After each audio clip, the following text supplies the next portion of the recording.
Halo Sobat MBO, buat kamu yang mau terjun ke dunia kewirausahaan maupun kamu yang sudah menggeluti dunia wirausaha, penting untuk memahami lebih detail tentang manajemen risiko yang terdiri dari tindakan, konsekuensi, dan juga risiko itu sendiri. Lantas, seperti apa sih manajemen risiko itu dan seberapa vital perannya dalam membangun usaha yang berkelanjutan? Duduk manis ya. Kita bahas bareng. Berhubung Mimin MBO dalam kesempatan kali ini akan membahas lebih tuntas tentang manajemen risiko. Oleh karena itu, tonton videonya sampai akhir ya.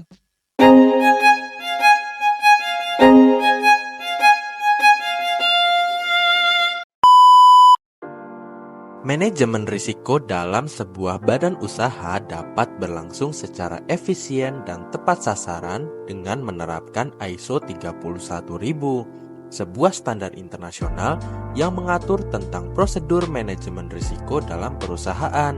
Standar ini akan berkontribusi untuk mencapai tujuan evaluasi kinerja seperti di bidang K3 atau keselamatan dan kesehatan kerja, kepatuhan hukum, dan lain sebagainya. Penetapan prosedur ini perlu memastikan bahwa perubahan dan ketidakpastian tindakan yang dilakukan oleh setiap elemen organisasi dapat mendapatkan perhatian dan mitigasi secara proaktif. Implementasi ISO 31000 sebagai standar manajemen risiko dilakukan secara top-down dan bottom-up.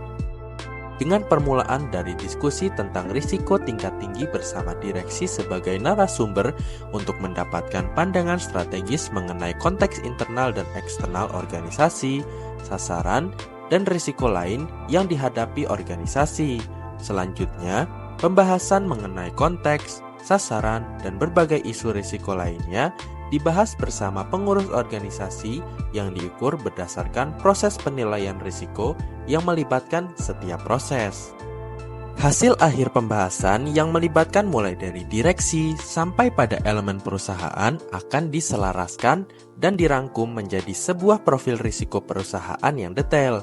Profil risiko ini akan digunakan sebagai pedoman dalam mengelola risiko dan sebagai bahan komunikasi dan informasi ke berbagai pemangku kebijakan. Mimin MBO mau kasih tahu nih, kalau dalam mengelola risiko terdapat 8 prinsip yang harus dipertimbangkan untuk memastikan pendekatan yang efektif dan komprehensif. Pertama, manajemen risiko harus menjadi bagian integral dari setiap aspek dalam proses organisasi. Ini berarti bahwa setiap keputusan yang diambil dan tindakan yang dilakukan oleh organisasi harus mempertimbangkan potensi risiko yang mungkin timbul, baik itu risiko operasional, finansial, maupun risiko lainnya yang relevan. Kedua, proses manajemen risiko harus dilakukan secara sistematis dan komprehensif. Artinya, setiap risiko harus diidentifikasi, dinilai, dan dikelola dengan cara yang terstruktur dan terukur. Hal ini memungkinkan organisasi untuk memiliki pandangan yang jelas mengenai risiko yang dihadapi dan tindakan yang harus diambil untuk mengelolanya. Ketiga, risiko harus dikelola sesuai dengan konteks dan sifat khusus dari organisasi tersebut. Misalnya, risiko yang dihadapi oleh industri keuangan akan berbeda dengan risiko yang dihadapi oleh industri manufaktur. Oleh karena itu, pendekatan dalam mengelola risiko harus disesuaikan dengan karakteristik dan kebutuhan khusus dari setiap industri atau sektor. Keempat, semua proses dalam organisasi tanpa terkecuali harus tercakup dalam lingkup manajemen risiko.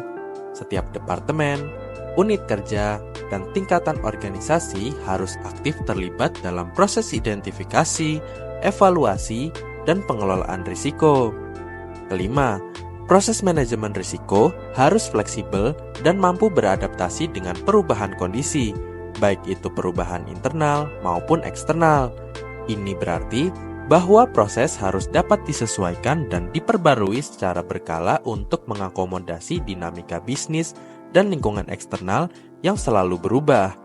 Keenam, keputusan yang diambil dalam mengelola risiko harus didasarkan pada informasi terbaik yang tersedia. Hal ini penting untuk memastikan bahwa keputusan yang diambil adalah yang paling relevan, akurat, dan berdasarkan analisis yang cermat. Ketujuh, dalam mengelola risiko, perlu memperhatikan aspek budaya organisasi dan faktor manusia. Ini berarti memahami bagaimana keputusan dan tindakan dalam manajemen risiko akan mempengaruhi karyawan, dinamika tim, serta budaya dan nilai-nilai organisasi secara keseluruhan.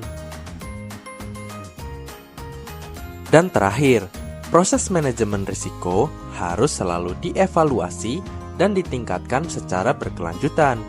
Evaluasi ini penting untuk memastikan bahwa proses manajemen risiko tetap relevan, efektif, dan sesuai dengan perkembangan terbaru dalam industri dan regulasi yang berlaku. Tidak hanya memiliki prinsip-prinsip seperti yang sudah dijelaskan di atas, dalam memberikan nilai, petunjuk, dan dampak penerapannya terhadap perusahaan, ISO 31000 tentang manajemen risiko turut memiliki kerangka kerja yang terbagi menjadi beberapa bagian.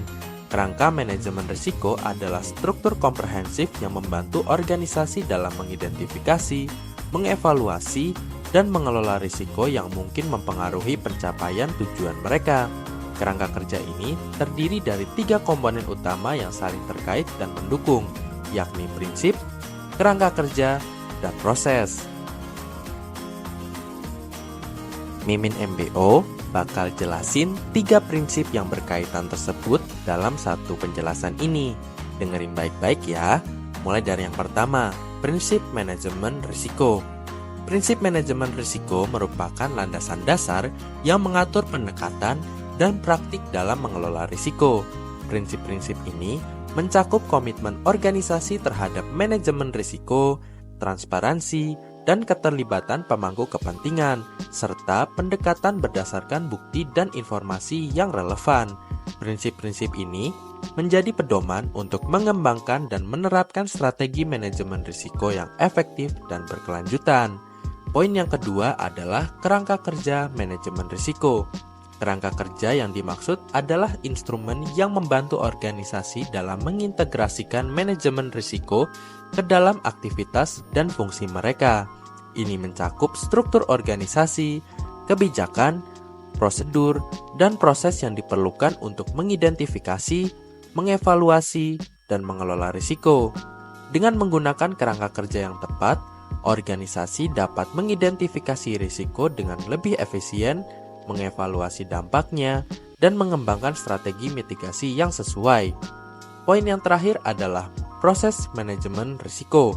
Proses manajemen risiko adalah langkah-langkah penerapan sistematis yang digunakan untuk mengelola risiko secara efektif. Proses ini meliputi pemahaman tentang konteks eksternal dan internal yang mempengaruhi organisasi, penentuan kebijakan, dan prosedur manajemen risiko yang sesuai, serta melibatkan semua pemangku kepentingan yang relevan dalam proses identifikasi, evaluasi, dan pengelolaan risiko. Dalam prakteknya, organisasi perlu memahami dan menganalisis konteks eksternal seperti kondisi pasar, regulasi industri, dan faktor-faktor lingkungan, serta konteks internal seperti struktur organisasi, budaya korporat, dan sumber daya yang tersedia. Selanjutnya, organisasi harus menerapkan kebijakan dan prosedur manajemen risiko yang sesuai dengan risiko yang dihadapi dan strategi bisnis yang diterapkan.